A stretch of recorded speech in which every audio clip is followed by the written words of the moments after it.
Russia in flames. The firestorm has begun. A wave of unstoppable drone attacks is tearing through the Russian heartland. Oil refineries are burning. Pillars of smoke rise over the cities once considered untouchable. Explosions echo through the night, and terrified residents hide in basements as chaos spreads. The once proud empire of fuel and fear is running dry. Gas supplies are collapsing. Panic grips the streets, and the Kremlin can't contain the disaster. Moscow is losing control, the economy is crumbling, and Putin's invincible defense are turning to ashes. On the front line, no tanks left. The occupiers are desperately trying to fight with broken, outdated junk, but it's useless. What comes next? Let's talk about it. Hello, this is Ukraine Today. I'm Maria Farafonova, and here are the latest news.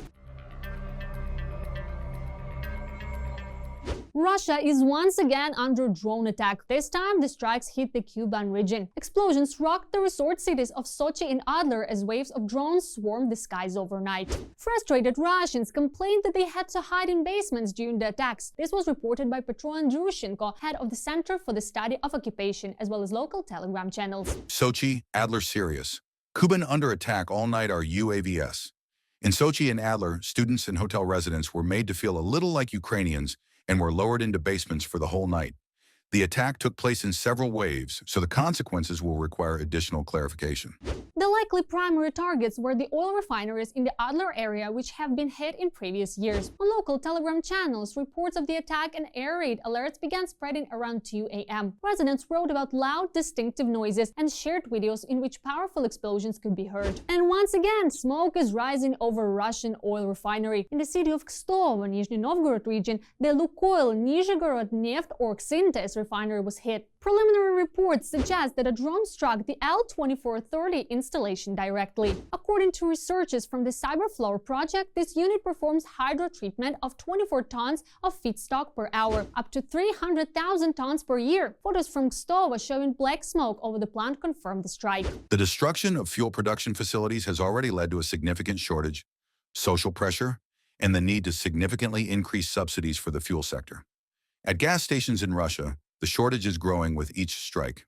Meanwhile, in Russia's Ufa, an unannounced drone raid. Smoke is once again reported in the area of the oil refinery. Russian journalists wrote that an unidentified UAV likely attacked an industrial zone in Ufa, where the Ufa Orgssynthese oil refinery owned by Bashneft is located. Local residents report that smoke is visible near the Birsky tract, the road running through the industrial zone. There are also reports of mobile internet disruptions. Notably, Bashneft UNPZ is located roughly 1,400 kilometers from Ukraine's borders. This is already the fourth attack on Bashkortostan in the past month. Gasoline situation is disastrously bad. Russia is paralyzed. It's a catastrophe of unprecedented scale. Russians are screaming everywhere as videos flood social media. The enemy is drowning in a fuel calamity with no way back. This is the end. The outlook is grim. Putin is using his last strength to make a fateful decision, but it's all in vain.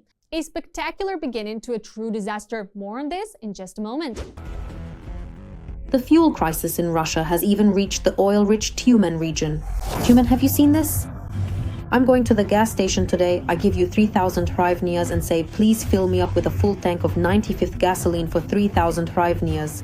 And they tell me that's how it is for you because you can only fill up to 30 liters. Gasoline is running out in more than half of Russia's regions. Every day's work at the Rosneft gas station continues.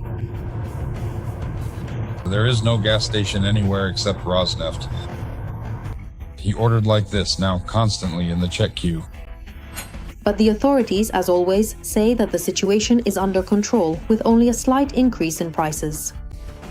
We understand the current situation. Prices have really risen significantly. The most important thing, of course, is gasoline, which is prominently present at all gas stations. But as I said, maybe there is somewhere, but people say otherwise. Guys, there is no gasoline at almost one gas station.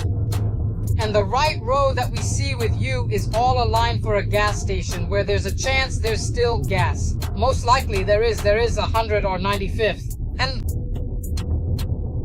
I started filming somewhere in the middle of this sausage to show you what was happening.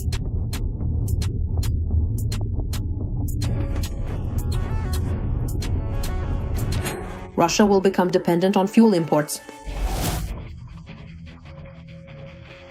Oil companies will not be able to resume oil refining at previous volumes until June. In the year 2026, the Western nations collectively and firmly stood in unwavering solidarity behind Ukraine, offering substantial support. Simultaneously, Russia initiated a full-scale military conflict with Ukraine, an aggressive act that consequently and directly created a profound and far-reaching geopolitical conflict with the entire Western world. And now Russia's problem is that it cannot put aside what is necessary for the normal functioning of not only its oil refining component of the economy, but also its economy as a whole. Russian refineries remain backward in technology and production structure. When some factories stopped working, the country actually lost a significant part of its. This refers to something that is located or originates within an organization or system. Capacities refer to the inherent abilities, capabilities, and potential functions that an entity possesses. They represent the maximum output or performance that can be achieved under specific conditions, encompassing all the various facets and dimensions of its operational scope and potential for development. And now they are confidently saying that they will completely and fully recover from these significant blows and impossibilities, thereby effectively reducing the overall need for extensive fuel production. Not only by. Accordingly, a significant decrease in fuel production will inevitably lead to many cars being completely out of service. The Russian refinery will produce significantly lower quality gasoline. This gasoline will end up in the engines of Russian cars, and it's not a given that they'll even be able to run on it, because their engines are accustomed to a certain level of quality. And now that level is being lowered in Russia. It will clog the engines and lead to a huge number of car breakdowns. So this is the reality that is now dawning in Russia. And again, it's further proof that when you are technologically backward, and Russia is technologically backward, it's probably not a good idea to wage war against the world. The gasoline deficit on the domestic market reached 20% of consumption in September due to a lack of supply. Wholesale gasoline prices have jumped by 40 to 50% since the beginning of the year. It's obvious that Russia is already running out of capacity. Yes, some capacity still exists, but as they say, not all of our drones have reached their targets yet. So this is a prospect for the future, sometime around early 2026, when Russia will be hugely dependent on external fuel suppliers. I repeat, in a country that's essentially a giant gas station. To somehow put out the fire in the fuel market, the authorities introduced a total ban on gasoline exports from Russia, relaxed environmental requirements for refineries, quadrupled fuel purchases from Belarus, and also eliminated import duties to begin supplies from China. In September, compared to August of 2023, Belarus quadrupled its fuel supplies. So they were supplying a small amount, but now we understand that Belarus is playing a huge role. Even though Belarus has, yes, arguably the most modern refineries from the former Soviet Union, Mozyr and Novopolotsk, their capacity still won't be enough to cover Russia's needs. And then there's China, but neither Belarus nor China will be supplying fuel, let's say, at the prices Russia wants. By the end of the year, Russia could find itself dependent on fuel imports for up to 60% of its needs. In addition to Belarus and China, fuel supplies to Russia will also come from Azerbaijan.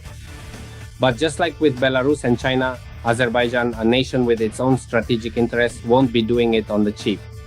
There will undoubtedly be a significant markup, seeing how Russia is now entirely dependent on Azerbaijan for certain crucial supplies. Azerbaijan will, of course, try to fully take advantage of this unique and opportune situation, so there will certainly be certain considerably higher prices, but Russia truly has no other viable option available to them. Right now, Russia is truly becoming more and more dependent on external suppliers. Since the beginning of August, UAVs have struck dozens of large refineries in Russia, leading to the deepest fuel crisis in the country's history. And the further this goes, the worse the situation will get.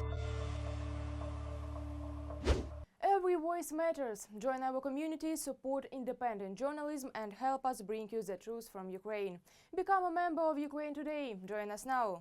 The front line isn't looking any better for the Russians, especially in the Zaporizhzhia sector. Partisan reconnaissance has uncovered major weakness in their air defense systems, exposing just how vulnerable the occupiers have become. Our sources in the air defense units of the occupation forces in the Zaporizhzhia sector report a catastrophic state of equipment. Sanctions, missile strikes by the Ukrainian defense forces on repair facilities, and manufacturing defects have led to a massive breakdown of anti-aircraft systems, including the Tor air defense missile system. The Due to a severe shortage of serviceable systems, the occupiers are being forced to tow launchers into position with tractors. This practice makes the equipment extremely exposed, turning expensive complexes into easy targets. Every air defense system we identify, with its coordinates and operating mode, represents an opportunity for the Ukrainian Defense Forces to launch a precision strike. The occupiers' air defense system is crumbling at the seams. The Russian army has run into a catastrophic tank shortage, a crisis unlike anything seen in modern warfare. Since the start of the full-scale invasion, the Kremlin has reportedly lost nearly 20,000 armored vehicles, many destroyed on the front lines or abandoned in chaotic retreats. The once vaunted iron fist of Moscow's army is rusting away, crippled by relentless Ukrainian strikes, sanctions, and production failures. Factories can't keep up and crews are being thrown into battle on outdated Soviet relics. What does this collapse mean for Russia's offensive power, and how soon before its armored forces are completely broken? All the details coming up next. Pilots from the 3rd Assault Unit used 2 drones to destroy a Russian tank that was hidden in a forest plantation. One of the drones flies straight into the barrel. Videos like this one showing the destruction of a tank have become quite rare over the past year, as the Ukrainian armed forces have knocked out a huge amount of the occupiers' equipment. The Russian army is essentially forced to carry out assaults on foot or using motorcycles. They're running out of infantry fighting vehicles and tanks, so they have to put infantry simply on motorcycles or on unarmored civilian vehicles. Since the start of the full-scale invasion, the Ukrainian armed forces have destroyed more than 11,000 Russian tanks. This is according to data from the General Staff of the Ukrainian Command. Only a third of the tanks that were in the reserves of the Russian armed forces before the invasion of Ukraine remain.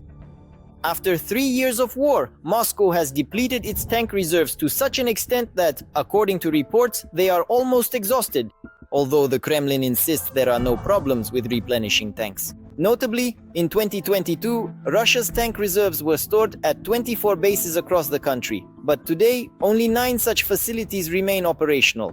Peter Suciu, military observer. The Russian Federation has significantly slowed the use of Soviet-era tanks on the front line, as the grey zone is filled with Ukrainian drones for which tanks are easy prey. The data on the loss of a large portion of tanks in the war with Ukraine since December 2022 is also confirmed by the American Institute for the Study of War. Russia still has 46% of its pre-war tank reserves, 42% of its pre-war infantry fighting vehicle reserves, and 48% of its pre-war armored personnel carrier reserves. Images of 8 Russian military depots apparently show that Russia has depleted most of its vehicle storage facilities, and a social media source has estimated that Russia will likely exhaust its remaining stocks of tanks and armored vehicles by the end of 2025. Russia may have additional armored vehicles and tanks in covered storage that are not visible in satellite images. The Russian Federation is now facing a dilemma. The stockpiles of Soviet armored vehicles are almost completely depleted. About 60% of the Soviet-era armored vehicles that were in long-term storage depots on the territory of the Russian Federation have in fact been destroyed by the Ukrainian Defense Forces. Over more than 3 years of war, the Kremlin has withdrawn most of its tanks from storage. These vehicles went from storage to depots and then to the front lines where they were destroyed, captured, or abandoned.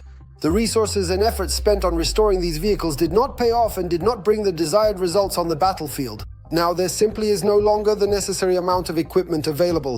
According to the latest open-source intelligence data, as of today, Russia has only 2,887 tanks in storage, and more than half of them are in poor condition. Less than a quarter of these could be classified as fit for use on the battlefield. Fewer than 100 T-80 tanks were considered relatively modern, while the rest consisted of outdated T-62, T-64, and early model T-72 tanks. The Russian Federation is capable of refurbishing between 1,200 and 1,400 Soviet-era armored vehicles, but not of producing new ones. According to the main intelligence directorate of the Ministry of Defense of Ukraine, the Russian Federation produces about 180 to 200 new tanks per year. But given the amount of armored vehicles destroyed on the front line by Ukraine's defense forces, this is just a drop in the ocean. Taking into account figures from various sources, the question now is not whether decommissioned Russian tanks will appear on the battlefield, but when this might happen and whether it is even possible in the required numbers. What do you think about the latest events? Share your opinion in the comments, like the video, and stay informed about the main headlines. More to come.